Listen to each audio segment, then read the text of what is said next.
are coming to the conclusion of the question and answer period. I do have several questions for Dennis and Julia, so I'm each going to ask them one question, and then we'll have to wrap up for the evening.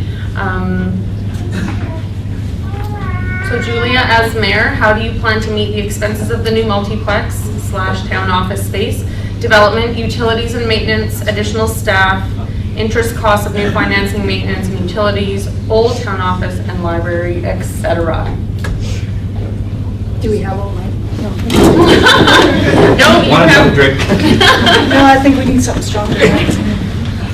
Well, you know, it doesn't go without saying, you know, you need a whole team. It doesn't just fall on one person's shoulders. And I would expect that the team of the council, including the mayor, would get out there and market our facility. As I said before, we all pay taxes. We want to make sure that there is minimal, if any, increases. I will not stand here and commit to you that we'll have a 0% increase.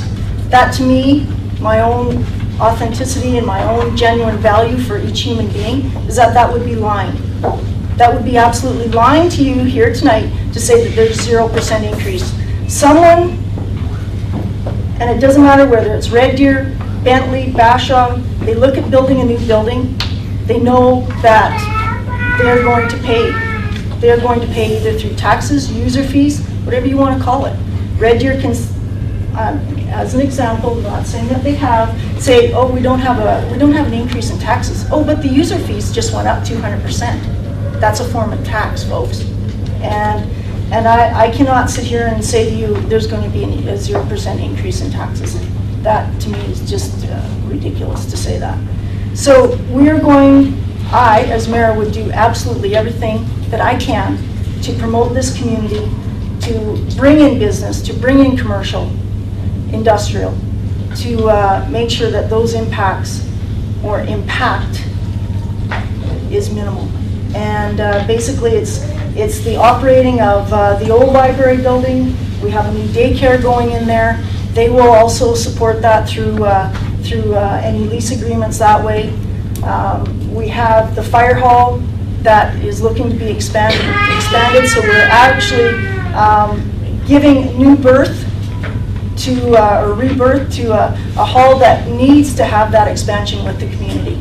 And we're using our resources very smart ways of doing that, rather than going out and spending another $3 million to build something that we know the current building, the old town office, will do for another 10 years. We need to make sure that we are using our brains and not just frivolously deciding to go and build a building because we want to. Everyone here, I'm not running up any charge card on the town to make sure that we look good.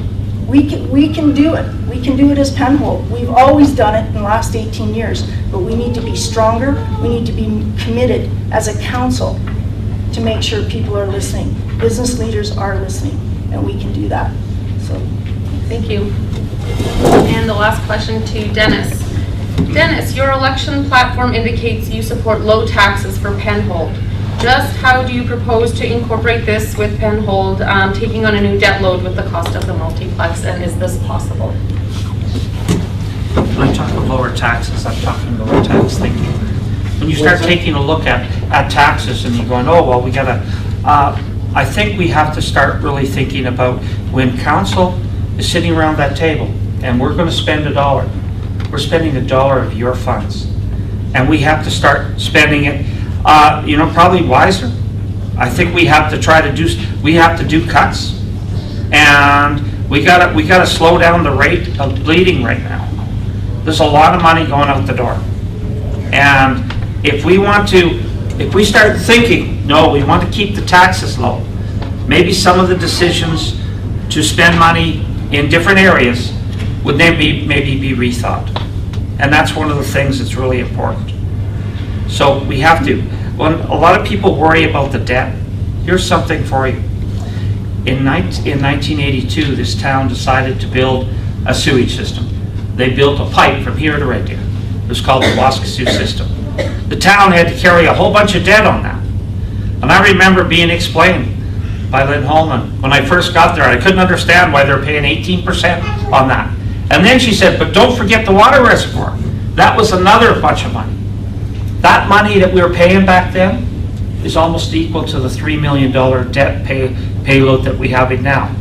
The town was 1,600 people. So yes, taxes were high. Everybody complained about how much it cost to flush a toilet, Penhold, but Penhold endured.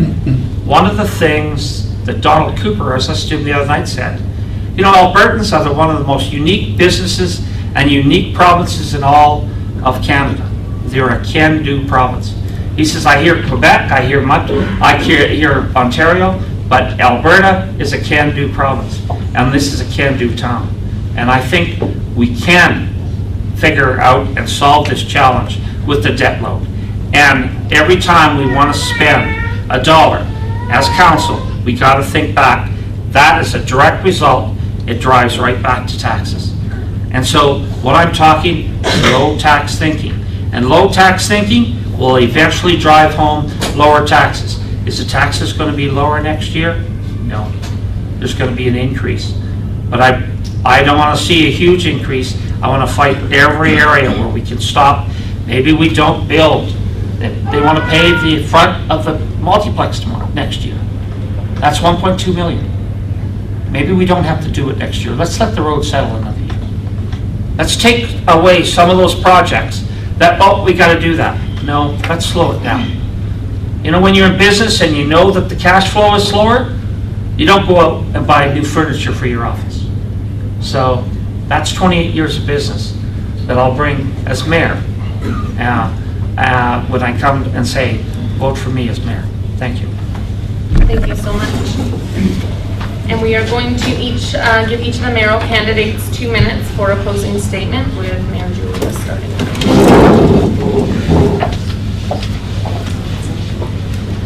Well, thank you, ladies and gentlemen, for coming this evening, taking your time out of your busy lives to be with us and to get to know each candidate a little bit more.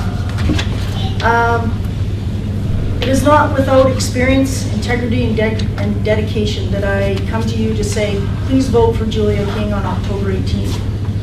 My passion for this community is deep. I don't look at this position as being a full-time position. I didn't choose to leave my job in financial industry to become full-time mayor. I came to this position to have Penhold recognized in central Alberta, in Alberta, and further. So my dedication to this community is just that.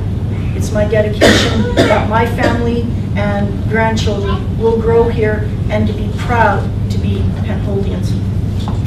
I ask you to please vote at the advance poll, which is going to be held here in the multiplex on Saturday, October 9, from 2 to 8. Election day at the Memorial Hall, that's October 18th from 10 to 8. And please exercise your right to vote. It's integral in how we grow our community, and we can do that stronger together. Thank you.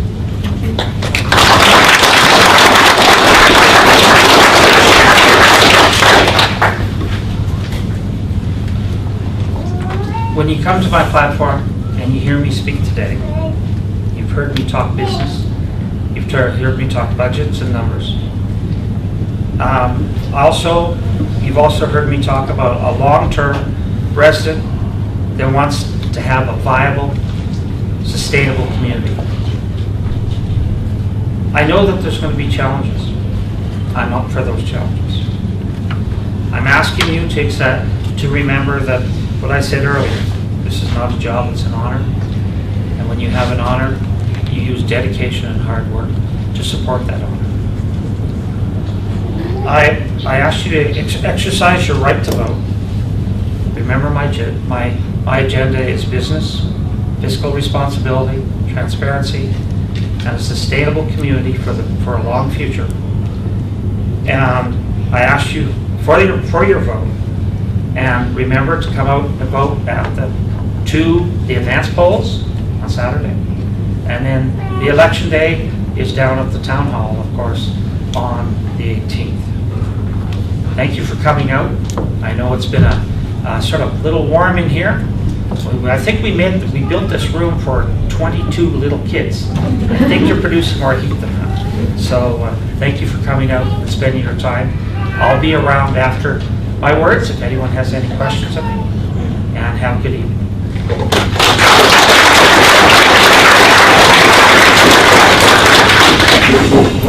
So in conclusion, we do want to take this opportunity to thank some past councillors for their dedication and service in Penhold. Gary, who put 15 years in on council, we'd like to thank him so much for his hard work.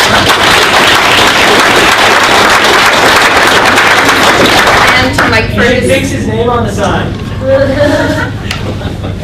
And to Mike for his 3 years of making Penhold a better place. So thank you so much. So that concludes our forum this evening. Please feel free to stop any one of the councillors and candidates and chat with them. And if any of your questions weren't asked, probably a good time to ask those. So thank you very much.